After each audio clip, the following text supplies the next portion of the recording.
မင်္ဂလာပါ 3D ချင်းမိတ်ဆွေကျွန်တော်ဒီနေ့စေရီတောင်ပေါ်မူလေးတစ်ခုနဲ့မိတ်ဆွေတို့ကိုမိတ်ဆက်ပေးသွားမှာပါကစားပြသွားမှာပါဒီစေရီတောင်ပေါ်မူလေးကနေပြီးတော့မိတ်ဆွေတို့အတွက်အကောင်းဆုံးထောက်ပံ့ဖြစ်ပါလိမ့်မယ်လို့ကျွန်တော်ယုံကြည်ပါတယ်နော်2025ရဲ့ပေါ့နော်2025ရဲ့အခုလက်ရှိ day 16ပင်မှာဒါ YouTube တောင်ပေါ်မူလေးပါအဲ့ဘာဖြစ်လဲဆိုလို့ရှိရင်ဒီမှာ35လို့နက်ခတ်ဖြစ်တယ်နော်တန်ခွင်းမှာပေါ့နော်ဒီမှာ35လို့နက်ခတ်ဖြစ်တယ်96လို့ခွာလိုက်ပြီနော်အပြီးကဒီမှာ3ညခွန်လို့ဆိုပြီးထောင်လိုက်တယ်နော်ဒီလိုပဲဘယ်နှခုဖြစ်လဲလို့ကြည့်မယ်ဆိုရင်ဒီမှာ2018ကျင်းရဲ့2018က6ကျင်းမှာလဲ96လို့ဖြစ်တယ်35လို့ဖြစ်တယ်24လို့ထောင်လိုက်တယ်နော်ဒီမှာ2017က6ကျင်းမှာလဲပဲ96လို့ဖြစ်တယ်35လို့ဖြစ်တယ်24လို့ဆိုပြီးတော့ထောင်လိုက်တယ်နော်ဒီနှစ်ခုကတော့ထပ်တူညီတယ်ပေါ့နော်ဒါပေမဲ့ဒီမှာလည်းပဲ3596ဆိုတော့ဒါမတိမ်မရိမ့်ပါပဲเนาะအဲ့မှာတစ်ခါထပ်ပြီးတော့ဗာဖြစ်လိုက်တယ်ဆိုလို့ရှိရင်ဒီမှာ36ဆိုပြီးနှလုံးပေါင်းချင်း6ဖြစ်တယ်အဲ့ကိုဒီမှာ6လို့ဆိုပြီးတော့ TV ရဲ့ပေါ့เนาะရာအပေါ်မှာတင်လိုက်ပြီးချွန်းထိတ်မှာလှမ်းပြီးတော့တင်လိုက်ပါတယ်เนาะ6ကို TV ရာပေါ်မှာထည့်ပြီးတော့ချွန်းထိတ်မှာတင်တယ်ဒါဆိုဒီမှာလည်း36ဆို6လို့ဖြစ်တယ်6ကို TV မှာရာပေါ်မှာထည့်ပြီးတော့ချွန်းထိတ်မှာ6လို့တင်တယ်ဒီမှာကျတော့18နဲ့6ဖြစ်တယ်အဲ့6ကိုပဲ TV ရဲ့ရာပေါ်မှာ6လို့ဆိုပြီးတော့ရေးပြီးတော့ဒီမှာချွန်းထိတ်မှာ6လို့ဆိုပြီးတော့ထည့်လိုက်တာကိုမိတ်ဆွေတို့မြင်ပါပါဟုတ်ပြီနော်အဲ့လိုဖြစ်ပြီးတော့နောက်ဒီပထမဆုံး frame ပြီးသွားတဲ့အခါသူဘာထပ်လို့လဲကြည့်လိုက်မယ်ဆိုအဲ့6နဲ့တင်းနဲ့ပေါင်းရင်30တဲ့ဟုတ်တယ်နော်30ကိုဒီမှာစာညမှာ3ညနဲ့8ပေါင်းရင်30လို့ဆိုပြီးတော့ထည့်တယ်အဲ့30ကိုမှတစ်ခါထပ်ပြီး3ညနဲ့8ကိုနောက်လုံးပေါင်းရင်3ညကိုထိတ်မှထည့်ပြီးလဲပြီးတော့တောင်မော်ရဲ့ plat တိုင်ရဲ့ဒီမှာပေါ့နော်ဟိုရာပေါ်မှာတင်လိုက်တယ်ဒီမှာလည်းပဲဒီမှာ6တစ်ပေါင်းချင်း30ကိုစာညမှာ30လို့ရေးတယ်ဟုတ်တယ်နော်နောက်ပြီးနောက်လုံးပေါင်းချင်း30ကို3ညထိတ်မှတင်ပြီးအဲ့3ညကို3ညလို့ဆိုပြီးတော့တိုက်လိုက်တယ်နော်ဒါဆိုရင်ဒီမှာဒီနှလုံးပေါင်းချင်း30တွေကစားနေတာကိုတော့ပထမဦးဆုံးအနေနဲ့တွေ့နိုင်ပါတယ်ဒါဆိုဒီမှာတော့6 5ပေါင်းချင်း4တဲ့ဟုတ်တယ်နော်အဲ့ဒီ4ကို6 5ပေါင်းချင်း4ကိုစာညမှာ3လုံးပေါင်းချင်း4လို့ဆိုရေးလိုက်ပြီးရေးပြီးကမှဒီ2 9 3ဒီနောက်လုံးပေါင်းချင်း2ကို2လို့ဖြစ်ပြီးတယ်ပြီးတော့ပလတ်တန်ရဲ့ရာပေါ်မှာ2လို့ထည့်လိုက်တာကိုတခါတွေ့ရမှာပေါ့နော်အဲ့တွေ့ရတဲ့အခါမှာဒီဥစ္စာဒီနှလုံးပေါင်းချင်း2နှလုံးပေါင်းချင်း4ကစားနိုင်တယ်လို့နော်ဒါကျွန်တော်တို့ပထမဦးဆုံးအနေနဲ့စဉ်းစားလို့ရပါတယ်နံပါတ်1ပေါ့နော်အဲ့မှာနံပါတ်2အနေနဲ့ပြောမှဆိုလို့ရှိရင်ဒီမှာဒီလေးလုံးပေါင်းချင်း8 3 9 5 6ပေါင်းချင်း8နော်ဒီ8ကိုနော်ဘာလို့လဲဆိုလို့ရှိရင်ဒီမှာဒီဟာဒီ6 9 5ပေါင်းချင်း3ညပါပါ9လို့ဆိုမှထည့်လိုက်ပြီးတော့ဟိုတောင်ပေါ်ရဲ့တရိကန်ရာမှာထည့်လိုက်ပြီး9နဲ့3နဲ့ပေါင်းချင်း8ကိုမှန်တောင်နဲ့ပရိပတ်ဘုံကန်း9နဲ့8လို့ဆိုပြီးရေးလိုက်တယ်ဒါဆိုဒီမှာရောဒီမှာ665ပေါင်းချင်း3ညပါပါ9နဲ့3နဲ့ပေါင်းချင်း8ကိုမှန်တောင်9နဲ့ပရိပတ်ဘုံကန်းဟိုနော်ဘုံကန်း9နဲ့နော်8လို့ရေးပြီးအဲ့8ပါပါ3ကိုဟောဒီမှာ3လို့ဆိုပြီး12လုံးတန်းမှာစောင်းလိုက်တယ်တော့ဒီမှာအမောင်ခွင်မှာ3လို့စောင်းတယ်အမောင်ခွင်မှာ3လို့စောင်းပြီးတော့အဲ့3ကလုံးပိုင်းကစားလာတယ်လုံးပိုင်းကစားလာတယ်ဒါဆိုဒီမှာလည်းပဲကြည့်မယ်ဆိုလို့ရှိရင်ဒီမှာတော့9365ပေါင်းချင်းပေါ့နော်8အဲ့ဒီ8ထဲမှာတစ်ခါထပ်ပြီးလဲပြီးတော့ဒီမှာ936ပေါင်းချင်း4ပါပါ9ကိုဒီမှာနော်plat တောင်ပေါ်တရိကန်ရဲ့ရာမှာထည့်ပြီး9နဲ့ပေါင်းချင်း8ကို3မှန်တောင်3နဲ့ပရိပတ်ဘုံကန်း9နဲ့8လို့လုပ်ပြီးတော့အဲ့8ကပါဝါ3ကိုတမှာ12လုံးတန်းမှာစောင်းတယ်အမောင်ဝင်မှာစောင်းလို့ဒီတွင်မှာဒုတိယအချက်အနေနဲ့3တလုံးပါလိမ့်မယ်လို့ကျွန်တော်တို့စဉ်းစားလို့ရပါတယ်ဆုံးဖြတ်လို့ရပါတယ်ဟုတ်ပြီ3တလုံးတော့เนาะဒါဆိုလို့ရှိရင်ဆက်ပြီးဘာကစားမယ်ဘယ်လိုကစားလဲကြီးလိုက်တဲ့ခါကျအဲ့3တလုံးကိုဒီမှာမလေးရှားเนาะ9လုံးကနေပြီးအလဲ3လုံးတန်း339ပေါင်း339ကို1ချင်းနဲ့931လို့ဆိုပြီးတော့ကစားပါတယ်တနည်းအားဖြင့်ပြောမယ်ဆို39239ကိုနှလုံးပါ93နှလုံးပါပြီးတော့ကစားသွားတာကိုတွေ့ရပါလိမ့်မယ်ဒါဆိုဒီဒုတိယပွဲကျတော့304ခွန်1ချင်းကို3တလုံးနဲ့ကပ်ပြီးတော့เนาะသူဘယ်လိုကစားလဲ3ညခွန်3ဆိုပြီးတော့သူကစားသွားတယ်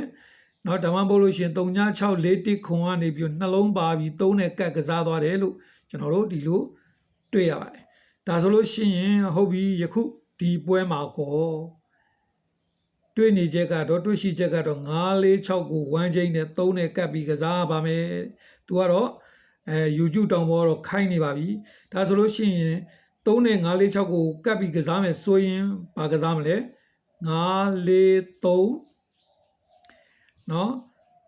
643နောက်ပြီးတော့653 563ပေါ့နော်အဲ့တော့3ခွက်ကနန်း3ခွက်ထွက်လာတာကိုတွေ့ရပါတယ်943ရဲ့နောက်ပြီးတော့643ရဲ့နော်653ရဲ့ဆိုပြီး3ခွက်ထွက်လာပါတယ်အဲ့လိုမှမဟုတ်လို့ရှိရင်ဘာဝညာတွေကိုမစင်စားနဲ့ပြောမယ်ဆိုရင်3ညာနဲ့35ကိုနှလုံး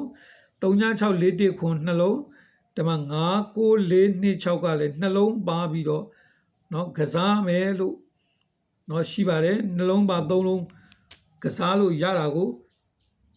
နောက်ဆုံးအနေနဲ့တွေ့လို့ရပါတယ်เนาะဟုတ်ပြီအဲ့တော့ဒါဆိုလို့ရှိရင်ဒီမှာ main အနေနဲ့ကစားလို့ရတဲ့အကွက်ကเนาะကျွန်တော်တို့943 643 653ဆိုတဲ့3ခွက်ဖြစ်ပြီးတော့3ခွက်ဖြစ်ပြီးတော့ဒုတိယအနေနဲ့ကတော့ကျွန်တော်တို့ဒီမှာဒီ946ကိုနှလုံးပါ3လုံးပြီးပေါင်းတယ်ဒီနှလုံးပေါင်းကြီး2 4ကစားလို့ရတယ် break 16 break 16ကလည်းဘာလဲဆိုတဲ့အခါကျတော့ဒီမှာ3941 5ဒီကနေစမယ်ပေါ့3938 358 38 break ရိုက်တယ်3941 415အဲ့တော့939 break ရိုက်လာတယ်ဒါဆိုရင်ဒီမှာ942ကို6ပြီးတော့42ကလည်း6ဖြစ်နေတဲ့အတွက်ကြောင့်ဒီပင်မှာ16 break ရိုက်ဖို့ရှိတာကိုလည်းပဲမှတ်သားထားပါဟုတ်ပြီဒါမှဒီလိုမျိုးကျွန်တော်တို့ကြည့်မယ်ဆိုရင်ဒီမှာဒီအနေနဲ့ကြည့်မယ်ဆိုရင်ကျွန်တော်တို့946က1ချင်းကစားလို့ရတယ်ဒါမှမဟုတ်ရင်92496ဆိုတဲ့မလေးရှား9လုံးက2လုံးပါ3လုံးပြီးပေါက်ရိုက်ပါတယ်ရိုက်နိုင်ပါတယ် break အနေနဲ့ကြည့်မယ်ဆို16ကစားဖို့ရှိတယ်လို့လုံးပေါင်းချင်းအနေနဲ့နှလုံးပေါင်းနှလုံးပေါင်း4ကစားနိုင်ပါတယ်3တလုံးကိုဘိုင်းလို့ရွေးချယ်ထားတဲ့အတွက်ကြောင့်မလို့ဒီကဏ္ဍတွေကိုเนาะမိတ်ဆွေတို့ရဲ့သဘောကျကျွန်တော်အနေနဲ့ထုတ်ထားပါတယ်အဓိက main ကတော့အောက်ဆုံးအဖြစ်နေတဲ့ဒီမှာ436ခုနကတော့ပြောခဲ့တယ်เนาะ643 943 653ပေါ့เนาะဒီကဏ္ဍ3ခွက်ကိုတော့အဓိက main အနေနဲ့ရတာကို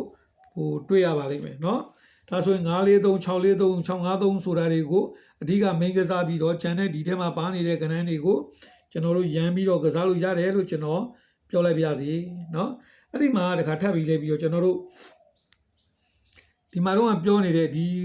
အောက်က833နဲ့883ဆိုတာတွေကဘယ်ဟာလဲလို့เนาะတစ်ချက်ရှိတဲ့နေရာမှာကျွန်တော်တို့ဒီ Manly တောင်ပေါ်မှုမဟုတ်ဘဲနဲ့ YouTube တောင်ပေါ်မှုမှာပဲဗျာเนาะယခုလက်ရှိတဲ့မှာ0951ပေါ့เนาะဒီမှာ3လို့ဆိုပြီးတော့ဒီမှာမှန်တောင်မှာထည့်တယ် TV မှာ0951ကိုနေရာမှန်ထည့်ပြီးလဲပြီးတော့3လို့ထည့်လိုက်တယ်ဟုတ်လားဒါဒီတစ်ခုတည်းရှိတယ်ဗျာเนาะ